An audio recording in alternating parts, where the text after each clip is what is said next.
That day, Noah Cross didn't cry.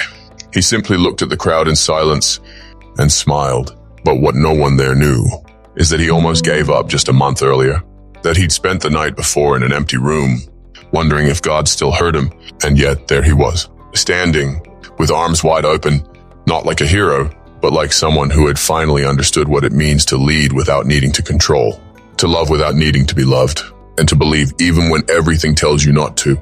That day, Noah wasn't applauded. He was followed, because in the middle of a broken world, he had the guts to say, "Peace be with you," and that changed everything. Before the balcony, before the crowd, before the peace, there was silence. Noah Cross was respected. His life looked pretty solid on the outside, a well-oiled routine, clear goals, and a faith that, at least on the surface, seemed intact.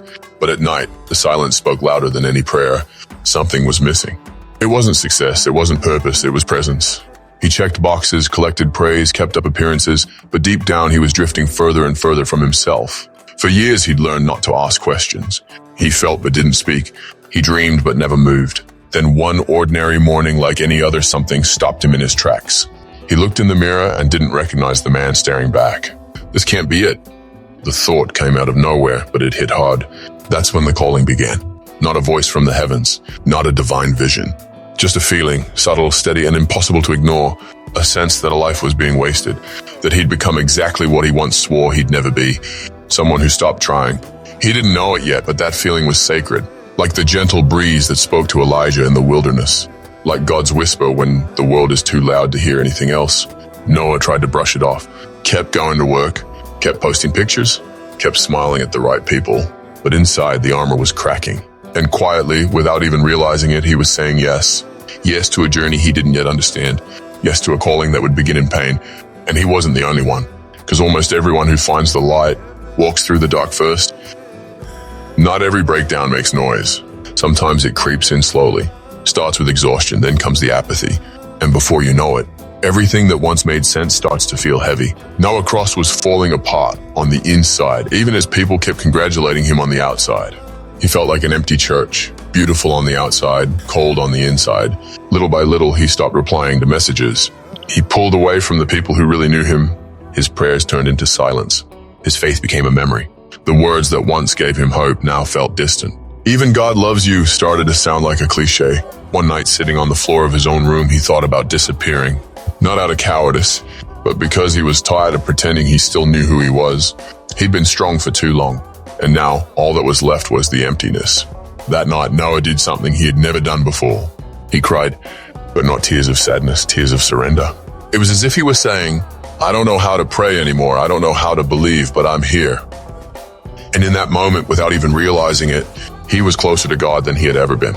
Because sometimes faith isn't about certainty, it's about persistence. And when everything around you goes quiet, pain becomes a kind of prayer, cut off from everything familiar. Noah didn't ask for a miracle. He just asked for direction. And what came next wasn't an answer. It was silence. But this time, it was a different kind of silence. A silence that embraced him. That said, "Stay, you're not done yet." The change didn't start with a miracle. It started with a sentence. Noah was sitting on a park bench just trying to kill time. A large screen nearby was playing a speech. He wasn't paying attention until he heard something that made him look up. "God loves every one of you. Evil will not win." It was Pope Francis. Those words, spoken calmly and with conviction, didn't sound like they were meant for a crowd. They felt like they were meant for him. Noah wasn't Catholic, not even traditionally religious. But there was something in that voice, in that presence, something that didn't shout, it called. An echo. A reminder that faith isn't about understanding, it's about trusting. Francis spoke of peace, but not the kind that means the absence of conflict. And this was disarmed peace, humble peace. The kind that rises from deep within chaos and keeps going when everything else falls apart.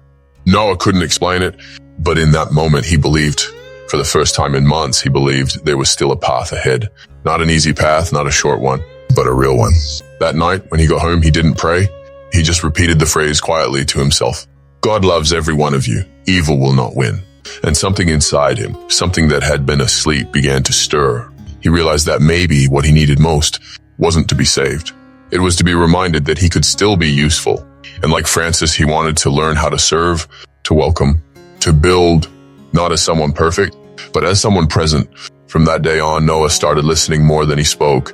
He started looking people in the eyes, And little by little, without making a fuss, he started coming back. True change doesn't begin with grand gestures. It starts with small steps. Noah Cross didn't go back to who he was. He started becoming someone new. One day he saw an older man struggling to carry his groceries. Instead of walking by, he offered to help. Another day, he called someone he hadn't spoken to in years, just to listen. He began to understand that a mission isn't a position. It's a daily choice. And serving isn't about lowering yourself. It's about meeting people at their level with humility. Inspired by that echo from Francis, Noah started seeing people as bridges, not as obstacles. He stopped trying to win arguments. He started practicing real conversation. Instead of isolating himself, he joined a small local group, not for religion, but for community. There he heard stories even more painful than his own, and he realized that his pain didn't make him special. It made him human. Charity was no longer about pretty words. It was in the time he gave, in the attention he offered, in the way he listened, and the more he served, the more he healed. He came to understand that building bridges is harder than building walls, but it's also what connects heaven and earth. Deep down, Noah wasn't becoming a leader. He was becoming light, because there's a kind of presence that doesn't need a stage or a title, just a willingness to show up. And he did, wherever he was needed, whenever it mattered, not with promises of answers, just with the commitment to walk alongside others. That's when he began to discover the real strength of a mission-driven church. Not the building, but the encounter. And on that path of bridges, Noah discovered something he had never considered before. He didn't need to be followed. He just needed to be ready to guide when called. Noah Cross wasn't waiting for a sign anymore. He had realized that he was the sign. On an ordinary evening, sitting on the same bench where he had once heard that speech, he closed his eyes. And for the first time in a long time, he spoke to God, not to ask for anything, but to say thank you. The pain was still there, so were the questions, but now something bigger than all of that had taken root. Conviction. He knew he would never be perfect, but he didn't have to be. He just had to be available. The light that had once reached him was now shining through him. And in that moment, Noah understood. He wasn't just a survivor of his own story. He was also a messenger of something eternal, not a preacher, not a saint, just someone willing to speak from experience. And that was enough. Just like the Pope once stood before Rome and said, "I am an Augustinian, I am a Christian, I am a bishop." Noah too proclaimed in his own quiet way, "I am light, I am presence, I am a bridge." He didn't carry titles. He carried scars, and each one reminded him of the road he had walked.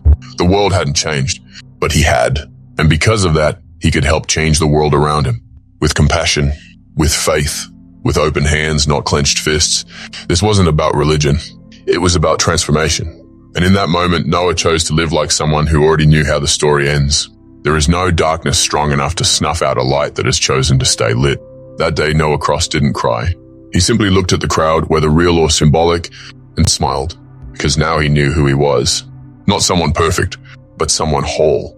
Not someone who had conquered everything, but someone who had chosen not to give up. The balcony wasn't a stage. It was a mirror.